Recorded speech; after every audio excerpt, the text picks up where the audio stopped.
All right, let's take a look at some applications of our found friends. Now, let's suppose I wanted to determine, I've got myself a long, thin plate. I've got this electric field in front of me, and I know that the electric field looks like that. As long as the plate is infinitely long, all right, we've got these lines that are just completely vertical. Now, what I'm going to introduce into this is a particle, and let's say this particle is negatively charged.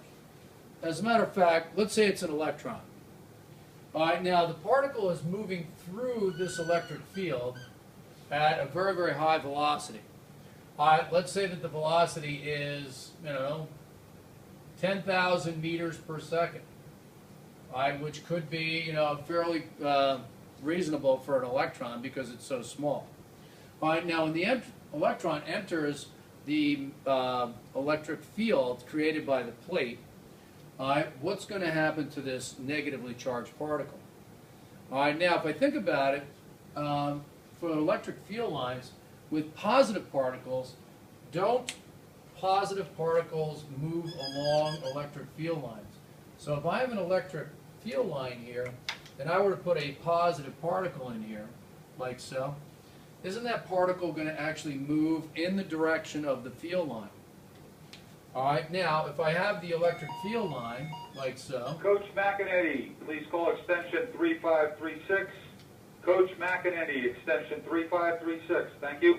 If I place a negative charge in the electric field, isn't it actually going to go the opposite direction? So the movement of a negatively charged particle in an electric field is going to be against the lines, where a positive particle goes naturally with the lines themselves. Now, going back to our example here, when this electron comes firing across here, let's say it's parallel to the plate initially. So as we look at it, as it crosses the lines, isn't the negative charge going to end up heading towards the plate? So we're actually going to end up with a trajectory, very much like a projectile motion problem, where that particle will strike the plate directly. Now, my first inclination here is to figure out what the forces are, maybe get the acceleration. Let's assume that gravity's not in play here, and the acceleration of the particle just comes from the plates. So let's think about what force actually is. So the definition of an electric field is equal to the force divided by the little particle. In this case, we'll call that Q1. So the electric field is equal to the force divided by Q1. And in other words, I can rearrange that, and I can end up with Q1, the little guy, not the thing creating the electric field, but the actual particle. In this case, it happens to be an electron, and then multiplied by the electric field. So we can actually figure out what the force is. Well, we know that F equals ma, so ma is going to be equal to Q1, the little guy particle, the electron coming through, times the electric field. Well, I also know from plates that ma is going to be equal to the little guy particle times the electric field. Well, what is the electric field strength for plates? And the answer is, it's the charge density divided by 2 epsilon naught. So can we actually figure out what the acceleration is in this particular problem? All right, so let's suppose we know the mass of an electron. I believe it's 9.11 times 10 to the minus 31st. All right, the charge of an electron, 1.6 times 10 to the minus 19. The charge density of the plate, what do you want to put? All right, well, great idea. Let's say it's the charge density is 0.5 microcoulombs, right, per, now we need length per 1 meter, for example. So now we have a charge density. 2, and then epsilon naught is the 8.85 times 10 to the minus 12. So we can now solve this for the acceleration of the particle. Now, which direction is the acceleration? Well, we know that the particle, as it enters the field, is being driven down towards the plate. So the acceleration is downward. All right, now, if we go back, I'd like to know, hey, where does this thing actually strike the plate and where the problem will say ends at that point in time? This is a projectile motion problem. So we've got X, and we've got our Y. All right, we've got our final position. We've got Vox times T. Y equals yo plus void times T plus 1/2 AT squared. Now in this problem, I did not write G here because the acceleration is not coming from gravity, it's actually coming from the plates.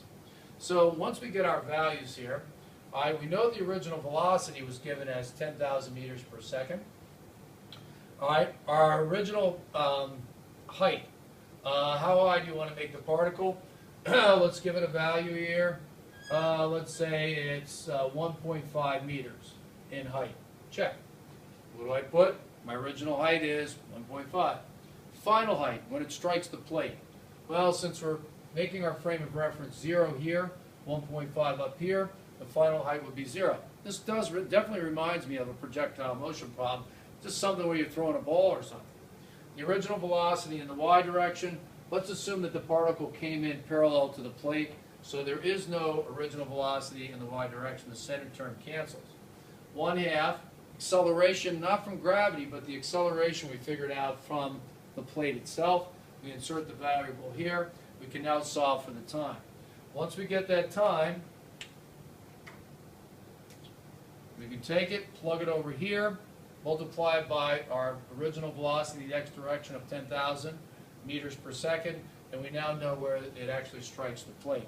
So this is a nice application of using a couple of the things that we've learned before.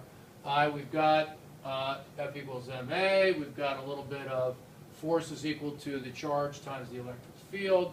This is a nice combination, projectile motion, of all the things that we kind of know. Now, word of warning. For the electric field, why didn't I use the classic standard, E is equal to 1 over 4 pi epsilon naught Q divided by R squared? Well, you got to be careful here. No good. Why? Simply because the electric field never ever fans out. The strength of the electric field is always just going to be sigma divided by 2 EO. All right, so when we say forces are equal to 1 over 4 pi EO Q1 Q2 over R squared, this is a lie for this problem, because the force here is not a 1 over R squared function. The force here is going to be constant because the electric field is constant. So this is bad. This is also bad for this problem. But what is always true, the definition of electric field, is always the force divided by Q1. That's true no matter what. This formula is only good for point charges when we have something that looks like this. And that's not the case here this time. And we're not getting that fanning out effect.